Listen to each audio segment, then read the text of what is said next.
Another mini Ork update from Games Workshop today. Here we've got a quick look on a couple of new Squig related rules coming in the new Codex.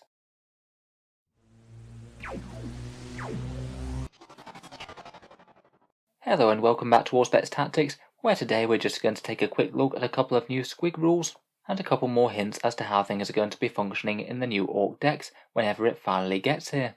We've got the rules for Bomb Squigs, the big headbust attack for the Ork Knob on Smasha Squig, and another little teaser of a big model to come.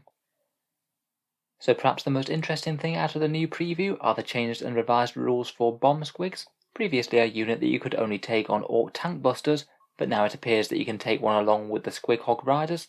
The Squig that's been turned into a mini motorbike, piloted by Gretchen with a nail on it, is just going to function like a regular Bomb Squig apparently, although probably one that can keep up with the rest of the boys. Previously for the Tank Busters, it functioned like a ranged attack. Bomb Squigs are a 10-point upgrade, and they got their single shot on Ballistic Skill 2+ at an 18-inch range with Strength 8, AP -2 and Damage D6. They were a little bit limited though, not being able to target anything with the fly keyword, but a reasonably accurate Alpha Strike weapon for the Orks. Now though, they do seem to function a bit differently, some buffs but some nerfs, but still remaining very fun and flavourful. Now, if you either shoot or fire Overwatch, you get the option to activate one Bomb Squig, so you can't just let off a big herd of them anymore. You target a unit within 12 inches, and you roll a dice, adding 1 to the result if it's an enemy vehicle. If the result is a 3+, you get D3 mortal wounds on your target, and the number of Squigs in the unit is reduced by 1. I kind of feel like this implies that the Bomb Squigs are going to function similarly to things like Armorium Cherubs or Dark Angels Watchers in the Dark, no longer having a full profile that you can target anymore, and more functioning as a little fun upgrade for the unit that has a model just for fluff purposes only. We don't know what points they're going to charge for them. Presuming they do stay the same though at 10 points, it'll be 10 points for an average of 1.3 mortal wounds on most units, going up to about 1.7 on vehicles.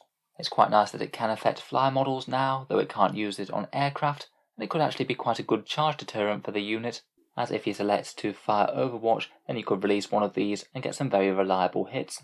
On the downsides, the range is only 12 inches, so you would have to get in close. Maybe not amazing for tank busters, but probably won't be too bad a thing for those Squig Hog Riders. And you can only use one of them per turn, so you can't just drown one enemy target under loads of mortal wounds. I think overall it is going to come down to the price of them. If they're 10 points, I'm not sure they're going to be the most competitive upgrade out there. If they're only 5 though, then I think that they might be near auto-include territory. That would seem very reasonable for the amount of mortal wounds you're likely to generate. The other big Squig mortal wound causing mechanic though is perhaps even more impressive, and it's for this unique knob Smasha Squig rider, the one with the big metal plate on its front, and it's going to be included in this new Beast Snagger box launch set. When they said that it had this sort of mechanic, I kind of presumed it would be a mortal wound impact hit mechanic, but it does seem to be a very powerful one of those at that. If you charge in with this rider, you can select one enemy model within engagement range and roll 5d6. For each roll of a 4+, that enemy unit suffers 1 mortal wound. That has the potential to make the charge very worth it just on the first hit. If you're averaging 2 or 3 mortal wounds before the riders even got to strike whatsoever, you do have a pretty good chance of causing meaningful damage already. That could easily be one Space Marine Terminator just straight up dead, and could be a nice way of trying to finish off, say, an injured Space Marine character or something, or a really tanky vehicle down to its last few wounds. Hopefully the actual chopper attacks of the knob won't be too underwhelming to back it up. Not entirely sure what sort of profile he'll have at the moment. Hopefully that big chainsaw axie thing will count as a big chopper to put in a fair bit more damage after he's made those impact hits. In any case, 2 fun little rules. Obviously no way to tell how good they are until we get the points cost and more details, but I can imagine that Smasha Squig being incredibly fun to use, even if it doesn't wind up being the top tier tournament thing or whatever.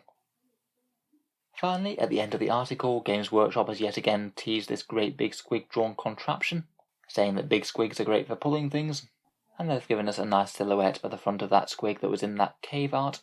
Again, a model that I'm sure plenty of people are itching to see. It looks absolutely enormous. If it really is as big as it looks in the picture, it could well be a new Ork Lord of War choice. Fingers crossed it might be one of the things that they show off in this Octarius preview on Saturday. In any case, let me know what you think of the rules down in the comments below.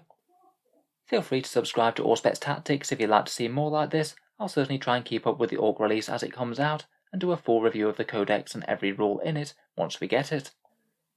If you've enjoyed the video, I'd just like to mention the Auspex Tactics Patreon page, which is how I can afford to keep on making these videos so regularly. Feel free to check it out if you'd like to. There are a few cool benefits, including regular entry to the prize giveaways, and seeing new videos early each week. The link's in the video description if you're interested. In any case, a massive thank you for listening, and I'll hope to see you guys next time.